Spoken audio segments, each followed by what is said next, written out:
C'est l'histoire d'une petite famille dont le père est veuf et qui se retrouve avec ses deux petites filles tout seul.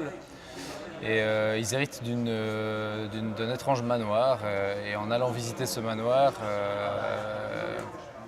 ils se retrouvent coincés dedans. Et à partir de là, il va se passer plein de choses. Mais je ne veux pas en trop en dire, c'est un court métrage, donc le mieux c'est de le voir.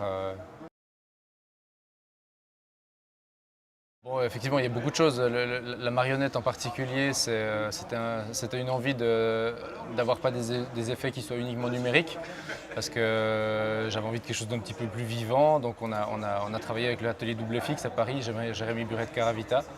On a fabriqué une puppet pour pouvoir filmer. En fait, la séquence, c'est une vieille femme qui part en poussière. En gros, c'est un peu ça l'idée. Et pour pouvoir mélanger de la 3D avec de la prise de vue réelle, on a fabriqué la puppet qu'on a filmée. Et comme ça nous permettait d'avoir un mix des deux techniques.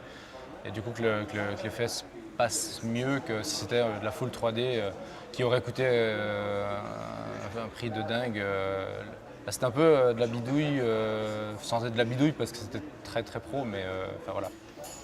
En fait, c'est surtout le mélange des deux qui fait que ça devient intéressant. Si on n'utilise que de la puppet, on sent la puppet. Si on n'utilise que du numérique, on sent le numérique. Et le mélange des deux techniques fait que l'œil n'a pas le temps de s'habituer à l'un ou l'autre et d'analyser trop les choses et du coup accepte mieux l'ensemble.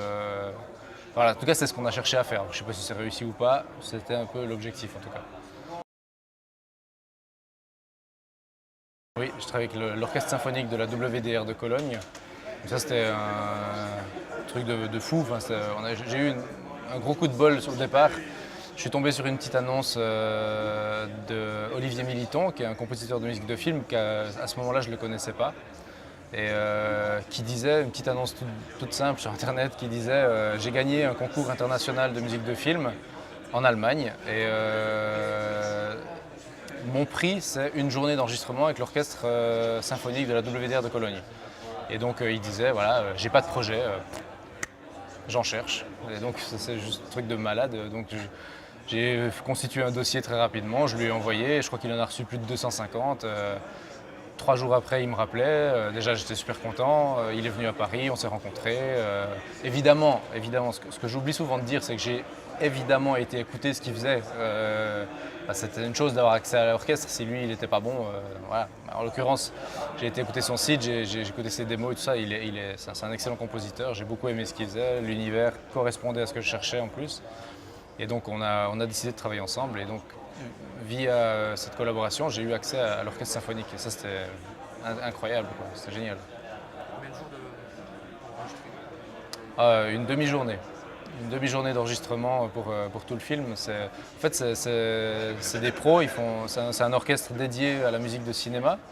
Et d'ailleurs, le chef d'orchestre est venu d'Afrique du Sud. C'est aussi un chef d'orchestre qui fait beaucoup de musique de cinéma. Et ça va très vite, c'est assez impressionnant. Moi j'ai été très impressionné par l'enregistrement, c'était un grand moment, quoi. Alors ouais, il y a eu pas mal de repérages. La maison en question dans laquelle on tourne, enfin il y en a deux d'ailleurs, hein. Il y a tous les visuels extérieurs de la maison, c'est un manoir, et toutes les prises intérieures, c'en est un autre, parce qui était beaucoup plus grand et plus pratique, mais qui était moins intéressant d'extérieur. C'est pas en studio. Non, il n'y a pas de studio, non. Et toutes les prises donc d'extérieur, le manoir extérieur, je l'avais trouvé en fait sur un site de décor de cinéma sur internet. Sauf que quand on fait du court-métrage, on n'a pas les moyens de se payer ce genre de service. Donc j'ai un petit peu biaisé le truc dans le sens où je devrais peut-être pas le dire, je sais pas d'ailleurs. Bref, c'est pas grave, ça fait partie du court-métrage, c'est pas grave. J'ai téléphoné à l'entreprise en question et j'ai expliqué que j'avais besoin de savoir dans quelle région se situait ce décor, parce qu'on allait faire des demandes d'aide en région, etc. Et donc ils m'ont dit qu'il était dans telle région et ils m'ont lâché le nom du bled dans lequel il était. Et donc après j'ai été sur Google Maps avec les vues satellites et j'ai cherché la maison. Ça m'a pris, je sais plus, 3 heures. J'ai quadrillé toute la région pour trouver le toit, parce qu'il est quand même très spécifique, il est assez reconnaissable. Et quand je l'ai trouvé, j'ai téléphoné à la mairie, j'ai dit voilà, j'aimerais le nom des gens qui vivent à telle adresse. Et j'ai contacté en direct les gens sans passer par l'adresse en question, la boîte en question. Et du coup, ils nous ont fait un prix très bas parce que j'ai pu expliquer directement au propriétaire de la maison le projet, etc. Donc c'est un magnifique décor qui aurait dû coûter très cher et qui au final n'a pas coûté grand-chose. Il y a à peu près 6 mois de prépa, il y a 12 jours de tournage au total, avec la petite partie Super 8 au début en plus.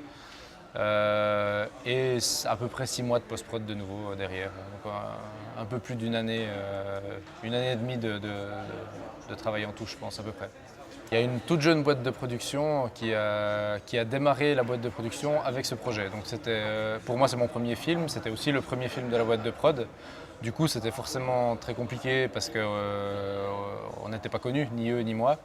Et donc du coup, il n'y a pas eu d'aide officielle comme le CNC, les régions, les machins. On n'a rien eu de tout ça parce que c'était difficile de faire confiance à un projet qui sur le papier est réellement est très ambitieux, allait coûter de l'argent, etc. Et sur des gens qui n'ont jamais rien fait, c'était compliqué de trouver des sous. Donc on a dû trouver d'autres solutions, mais au final on a réussi, quoi.